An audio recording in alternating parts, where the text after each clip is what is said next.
आने वक्त में चीफ जस्टिस ऑफ इंडिया बनने वाले जस्टिस बी.आर. गवई ने कुछ ऐसी बातें बोल दी हैं कि फिलहाल के सीजेआई डी.वाई. चंद्रचूड़ को वो अच्छी तरह से चुभ सकती हैं। जी हां दोस्तों, 10 नवंबर 2024 को भारत के वर्तमान chief justice D.Y.. Chandrachud retire हो जाएंगे। लगभग 2 साल तक उन्होंने इस पद को संभाला है।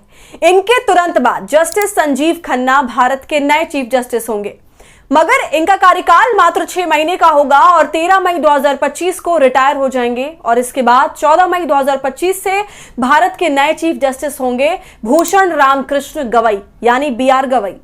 तो अब से लगभग 7 महीने बाद वो भारत के चीफ जस्टिस होंगे। और आपको बता दूं कि जस्टिस बी.आर. गवई सीजेआई बनने से पहले ही चर्चाओं में आ गए हैं।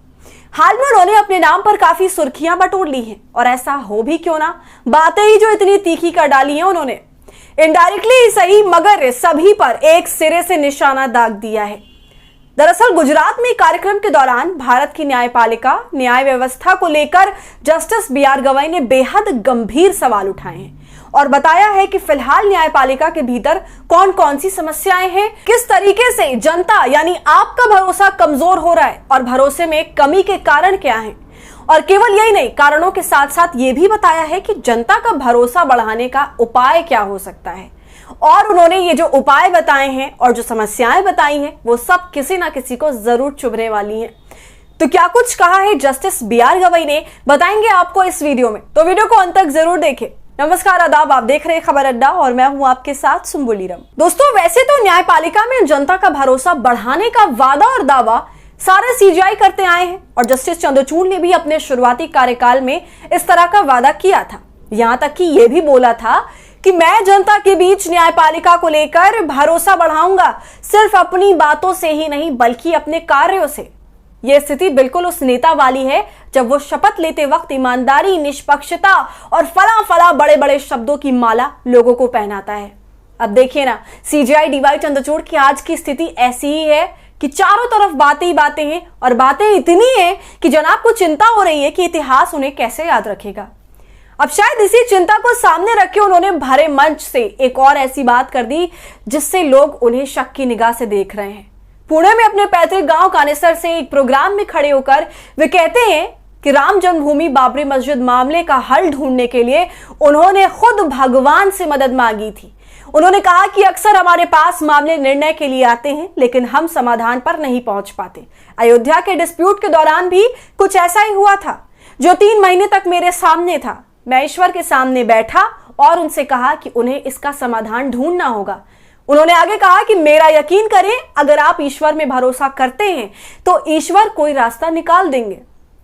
तो सुन रहे हैं आप, कितनी हैरान करने वाली बात है। जिस अदालत में सबूतों के, गवाहों के और दलीलों के आधार पर फैसला सुनाया जाता है, वहां अगर आपके सामने यह कहा जाए कि हर फैसले से पहले और मुश्किल फैसलों से पहले देश की सर्वोच्च अदालत की सर्वोच्च कुर्सी पर बैठे माननीय न्यायाधीश अपनी आस्था में गुम हो जाते हैं और फिर उनकी आस्था, श्रद्धा उन्हें जिस तरफ इशारा करती है, मन में बात डालती है, वो उसके हिसाब से फिर फैसला सुनाते हैं। जेव्हा आम्ही अयोध्येचं काम माझ्या पुढे आलं होतं, आणखीन आम्ही 3 महिने अयोध्येच्या कामावर आम्ही विचार करत होतो।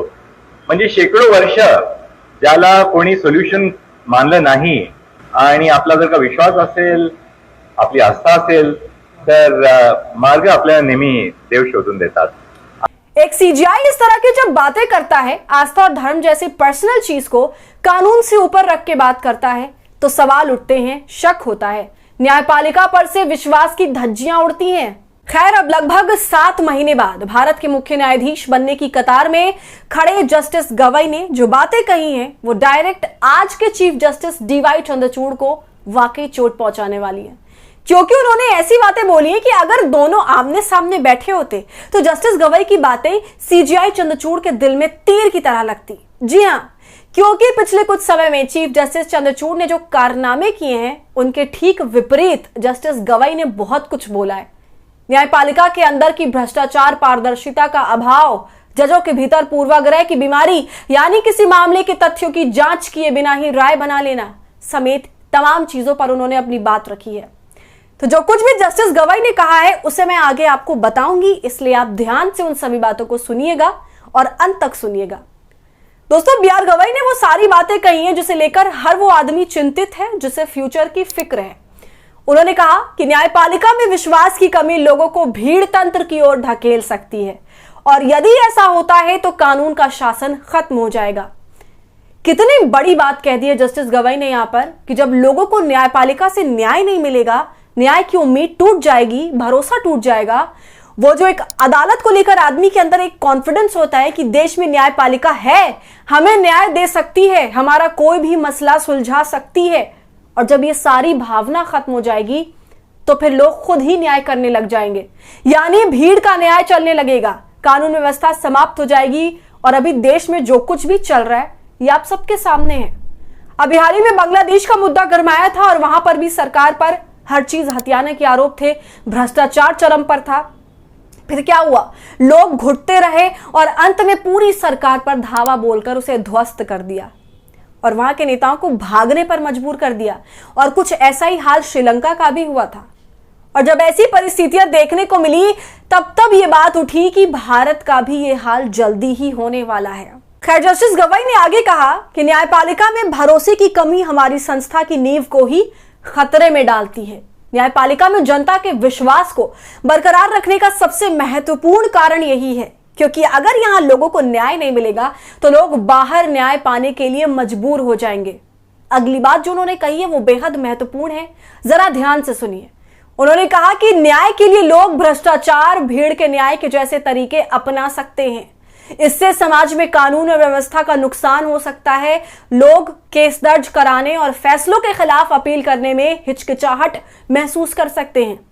जस्टिस गवाई ने धीमी अदालती प्रक्रिया पर भी अपनी बात रखी कि लंबी मुकदमेबाजी और धीमी अदालती प्रक्रियाएं जुडिशियल सिस्टम के मोहभंग पैदा कर सकती है।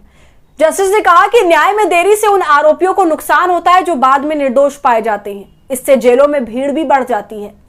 इसके बाद उन्होंने एक बड़ी बात कह दी, वो ये कि बेंच पर और बेंच से बाहर जज का व्यवहार जुडिशियल एथिक्स के हाई स्टैंडर्ड के मुताबिक होना चाहिए।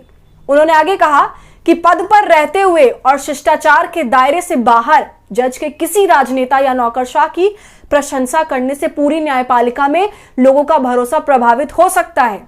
और सुनिए, चुनाव लड़ने के लिए किसी जज का इस्तीफा देना निष्पक्षता को लेकर लोगों की धारणा को प्रभावित कर सकता है। जुडिशियल एथिक्स और ईमानदारी ऐसे बुनियादी स्तंभ हैं जो कानूनी व्यवस्था की विश्वसनीयता को बनाए रखते हैं। तो जस्टिस BR गवाई ये साफ कह रहे हैं कि जज चाहे कोर्ट में हो या कोर्ट के बाहर, उसका आचरण हमेशा न्याय की ओर ही होना चाहिए। इसलिए अगर न्यायाधीश पद पर रहने के दौरान कोई भी जज किसी नेता या नौकरशाह की तारीफ करता है तो इससे जनता का विश्वास न्यायपालिका में प्रभावित होता है। और देखा जाए तो CJI DY चंद्रचूड़ ने तो तारीफ ही क्या, बल्कि खुद प्रधानमंत्री को अपने घर पर आमंत्रित किया, उनके साथ पूजा अर्चना करी और वो वीडियो फोटो तेजी से वायरल भी हुआ। अब इस पर क्या ही कहा जाए। खैर, 7 महीने बाद तो जस्टिस गवाई भी चीफ जस्टिस के पद पर होंगे ही। देश और दुनिया को दिख ही जाएगा कि आज गुजरात में जाकर जो भरपूर ज्ञान की बारिश की जा रही है वो कल देश के सुप्रीम कोर्ट में जाने के बाद, यानी सबसे बड़े पद पर पहुंचने के बाद उसको कितना अप्लाई करते हैं। तो आपका इस पूरे मुद्दे पर क्या कहना है हमें कमेंट कर जरूर बताएं। वीडियो पसंद आई हो तो इसे लाइक और शेयर करें और खबर अड्डा को यूट्यूब पर सब्सक्राइब कर लें।